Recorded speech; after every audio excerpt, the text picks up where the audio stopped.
Sophie Marceau et Jean-Paul Belmondo avaient respectivement 18 et 51 ans quand ils se sont retrouvés à faire équipe pour la première fois ensemble au cinéma dans le film Joyeuse Pâques. Une expérience que l'actrice n'a pas oubliée. En 1980, Sophie Marceau faisait ses débuts au cinéma. Son rôle de Vic dans La Boum l'a propulsée sur le devant de la scène et lançait sa carrière. 4 ans plus tard, forte de cette nouvelle notoriété, elle rencontrait celui qui était alors au sommet de sa carrière, Jean-Paul Belmondo. Les deux acteurs se sont retrouvés dans Joyeuse Pâques, un film de Georges Lautner, à voir sur Paramount+. Lui prête ses traits à Stéphane Margel, un industriel d'une cinquantaine d'années, connu pour être un véritable Don Juan. À l'aéroport, il fait la connaissance de la jeune Julie, jouée par Sophie Marceau. En incorrigible coureur de jupons qu'il est, il s'éprend de la jeune femme. C'était sans compter l'arrivée inopinée de sa femme, Sophie, qui débarque alors qu'elle était censée être partie en voyage.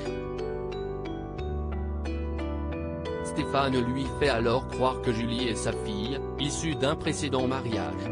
Quand Sophie Marceau évoquait ses souvenirs avec Jean-Paul Belmondo malgré l'écart entre les deux acteurs, 33 ans, Sophie Marceau garde un tendre souvenir du tournage aux côtés du grand Bébel.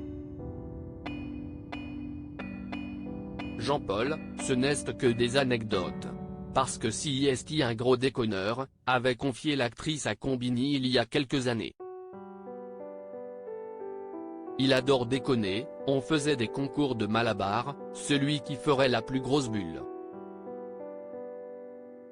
Moi ça va, j'avais 16 ans, mais lui avait quelques années de plus, s'était-elle souvenue. Pourquoi Sophie Marceau ne s'est pas rendue aux obsèques de l'acteur en 2016? Sophie Marceau avait rendu un vibrant hommage à Jean-Paul Belmondo en lui remettant un lion d'or pour l'ensemble de sa carrière à l'occasion de la Mostra de Venise. Pourtant, 5 ans plus tard, l'actrice ne s'était pas rendue aux obsèques de l'acteur, décédé le 6 septembre 2021. Elle était alors en tournage aux États-Unis mais ça n'est pas la seule raison. Je ne suis pas sûr que j'y serais allé. J'aime bien l'idée de témoigner son amitié mais je l'ai fait à plusieurs reprises pour Jean-Paul. On a gardé un respect mutuel, je lui vouais une grande admiration. Article écrit en collaboration avec 6 Médias.